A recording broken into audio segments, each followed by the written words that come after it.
कर लिया। मैं पान लगी हाँ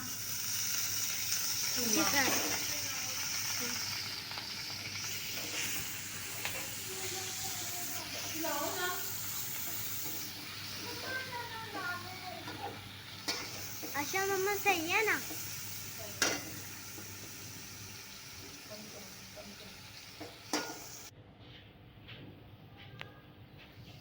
हाँ जी, ये अदरक लहसुन का ना 1 चम्मच पेस्ट।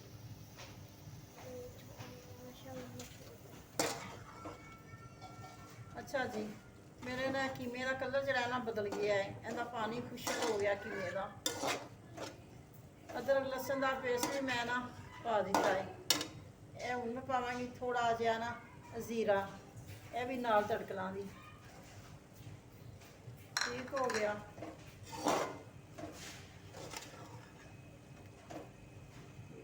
अच्छा जी, थोड़ा जहा मैं पावांगी पानी कि यह ना गल जाए कीमा, बस। हाँ अच्छा जी, मुझे पकड़ा कुटी हुई रेड मिर्च 1 चम्मच, हाफ चम्मच ये गई हल्दी, हाफ चम्मच काली मिर्च, हाफ चम्मच ही नमक। मसाले जोड़े ना सारे मैं इस वे जैका पावांगी, ज़्यादा तेज पाने होए ज़्यादा पा लाँगी, वो थोड़े थोड़े पा लाँगी।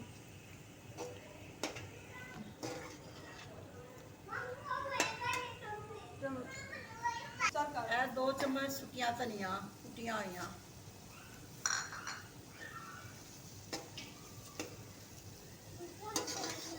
अब हमारे कीमे का कलर चेंज हो गया है। हाँ जी, ठीक है, ऐसे बोले आप भी, हमारे साथ साथ बोले, अम्मी के साथ साथ। मुझे लगता है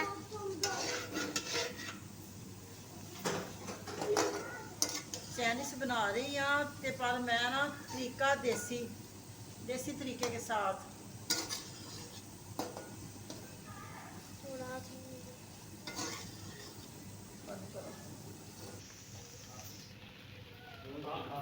हाँ जी, यह शिमला मिर्च, यह गाजर,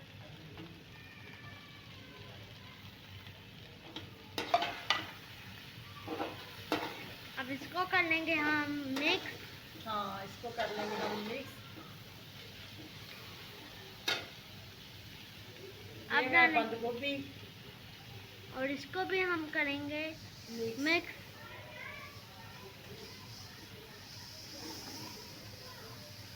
बाद में हाँ जी, यह चाइनीज नमक हाफ चम्मच।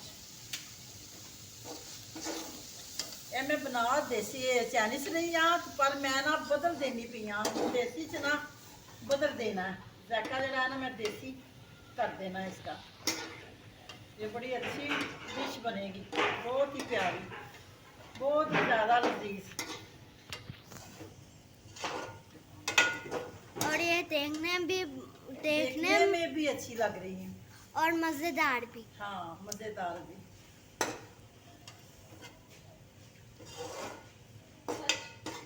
देखें आप, थोड़ा सा जरा ना ये सब्जियां का पानी कर लाँगी खुशक करके इन्हों ला लाँगी थले थले ला के इन्हों कर लाँगी ठंडा। और फिर अगली फिर जरा है ना स्टार्ट कर लेंगे आगे।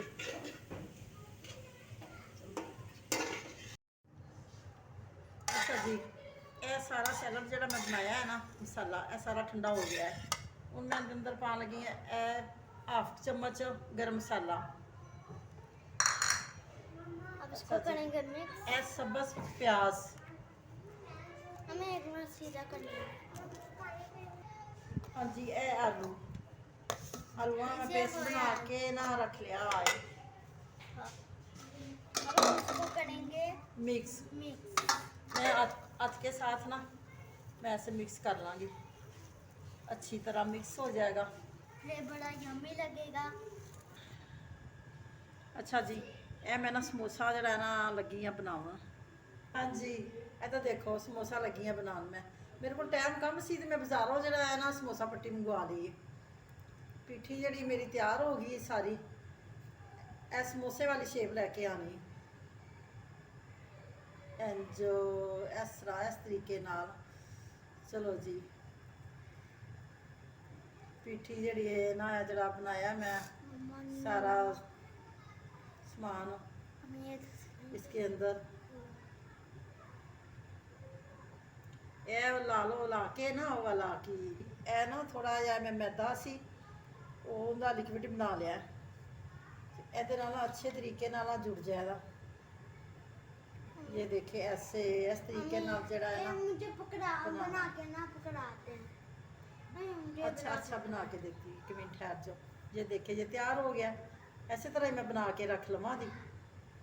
और फिर इधर देखो मैं ना ਇਹ 2 ਛਪਾਈ ਦੀ ਇਹ ਸਮੋਸੇ ਦੀ ਸ਼ੇਪ ਦਿੱਤੀ ਹੈ, ਇਹ ਮੈਂ ਚੌਰਸ ਦਿੱਤੀ ਹੈ ਸ਼ੇਪ। ਬਿਸਮਿਲ੍ਲਾਹਿਰਰਹਿਮਾਨਿਰਰਹੀਮ। ਇਹ ਤਾਂ ਦੇਖੇ ਹਲਕੀ ਹਲਕੀ ਅੱਗ ਤੇ ਜਿਹੜਾ ਹੈ ਨਾ ਮੈਂ ਇਹਨਾਂ ਨੂੰ ਬਣਾਉਣਾ ਹੈ, ਤੇ ਜਿੰਨੀ ਹਲਕੀ ਅੱਗ ਹੋਵੇਗੀ ਨਾ ਉਹਨੇ ਅੱਛੇ ਬਣਨਗੇ। ਮਾਸ਼ਾਅੱਲਾ ਬਹੁਤ ਹੀ ਅੱਛੇ ਬਣਨਗੇ, ਬਹੁਤ ਹੀ ਮਜ਼ੇਦਾਰ भी।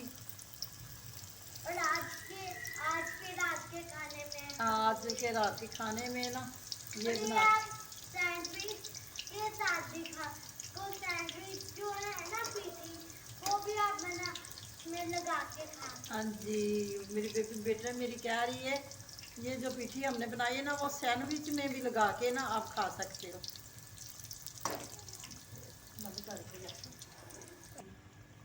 देखो कितना प्यारा कलर आ गया है।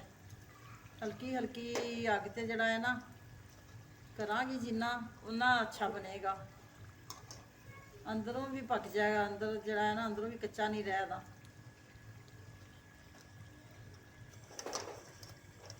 अच्छा जी, ये तो देखो कितना प्यारा आया है कलर। अच्छा मेरे चैनल में सब्सक्राइब करो, लाइक भी करो, शेयर भी करो, तुहाडी बड़ी मेहरबानी। ਜਿਹੜਾ ਹੈ ਨਾ ਮੇਰੀ ਮਿਹਨਤ ਕੀਤੀ ਜਿਹੜੀ ਹੈ ਨਾ ਉਹ ਜ਼ਾਇਆ ਨਾ ਜਾਏ ਮੇਰੇ। ਅੱਛਾ ਜੀ, ਹੁਣ ਮੈਂ ਨਾ ਅੱਗੇ ਸਮੋਸੇ ਪਾਏ ਨੇ, ਹੁਣ ਮੈਂ ਪਾਏ ਨੇ ਚੌਰਸ बिस्किट। हाँ बिस्किट के स्टाइल में वो प्लेट पकड़ाती हूँ। ये पकड़ो आप।